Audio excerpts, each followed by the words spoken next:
Estamos acostumbrados a recibir los frutos de la ciencia como un paquete coherente y ordenado, un conjunto de conocimientos y aplicaciones útiles y comprensibles. Sin embargo, esto está lejos de ser la realidad. El proceso científico, si bien sigue un método, puede ser caótico, frustrante y es muy común que un investigador pueda pasar años sin hacer ningún avance significativo. De hecho, la historia del origen de la investigación científica del estrés es una prueba de esto.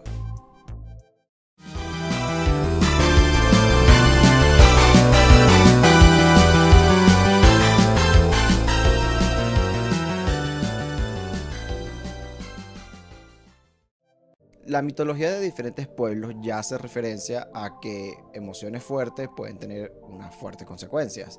Vemos personajes convirtiéndose en estrellas, animales, ya sea por un desamor, una ansiedad o una pasión muy fuerte. Y de hecho, las personas tienen empatía, pueden ponerse en el lugar de otra persona y reconocer por lo menos cuando esa persona está triste. Así que sabemos los efectos que las emociones pueden tener sobre nosotros mismos.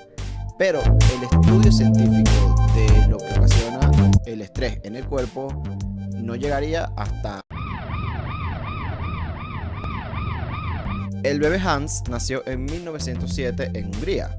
Luego, después de la Primera Guerra Mundial y como Europa estaba hecho un asco, emigró a Canadá en 1931. Se graduó en la Universidad McGill.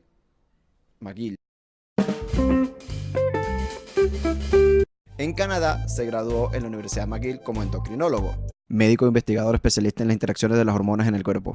Con un título en la mano, lo único que necesitaba ahora era un problema a investigar. Lo encontró cuando un compañero suyo produjo un extracto de ovario. En este momento no se conocían muchísimas hormonas ni muchísimos mecanismos del cuerpo. Entonces era común extraer algo de una parte del cuerpo e inyectarla en ratas de laboratorio para ver qué pasaba. Este fue básicamente el experimento de Hans. Solamente hubo un pequeño problema.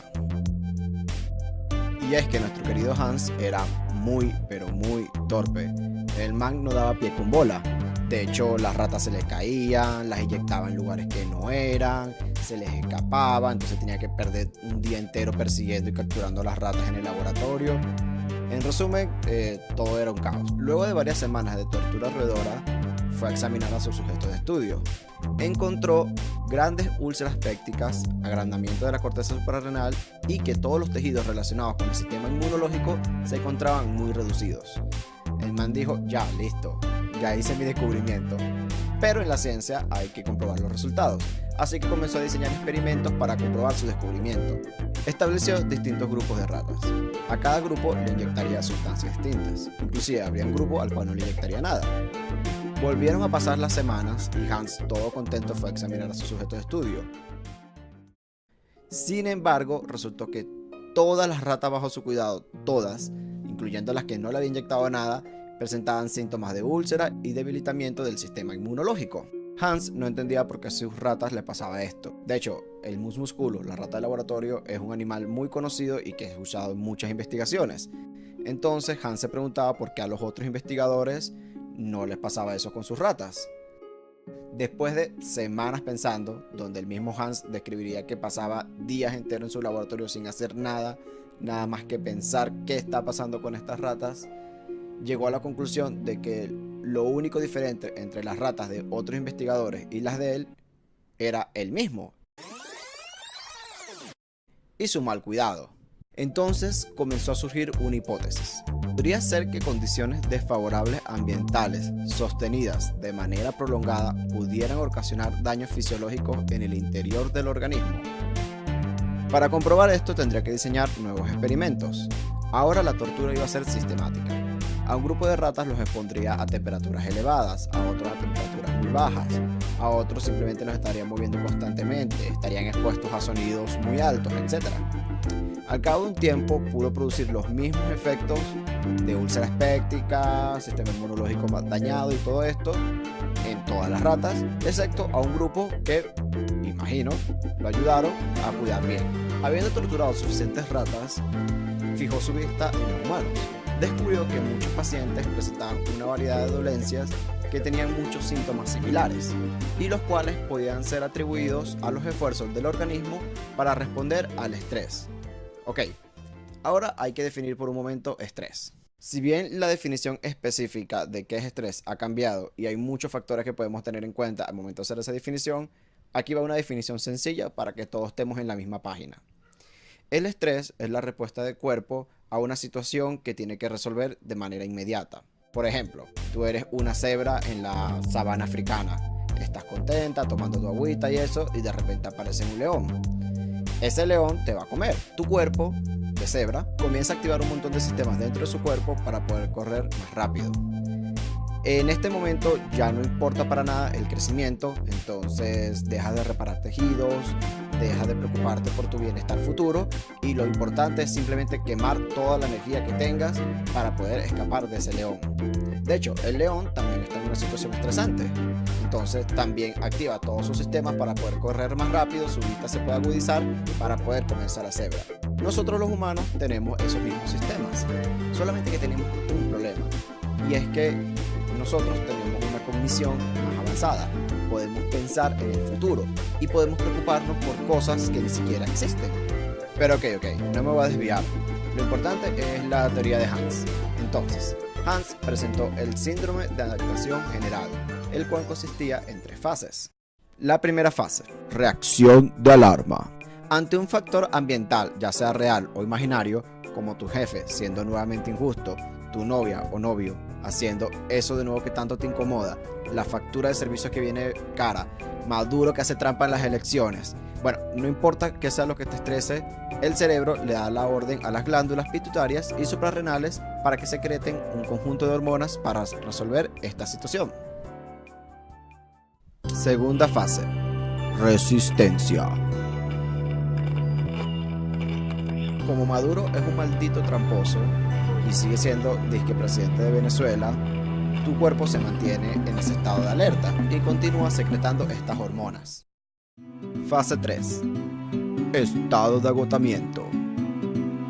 Con un estrés prolongado, el cuerpo ya agota su existencia de hormonas, como un ejército que se quedará sin munición, y el cuerpo ya es presa fácil para todo tipo de enfermedades.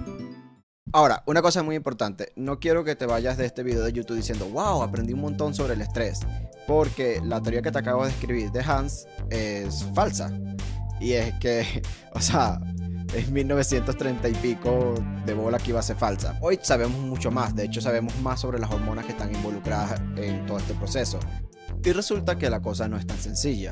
El cuerpo nunca llega a agotar las hormonas, sino que como está tan ocupado en responder ante esta situación inmediata, olvida todos los proyectos de crecimiento y de mantenimiento futuro. De hecho, un dato interesante es que esta teoría fue la que le costó el Nobel a Hans, y es que la teoría estaba errónea, como luego demostró ya en otros estudios. Sin embargo, Hans era un buen jugador y se lo tomó con gracia. Dijo: las teorías no tienen por qué ser correctas, los hechos sí. Es el equivalente a decir GG al final de tu investigación científica.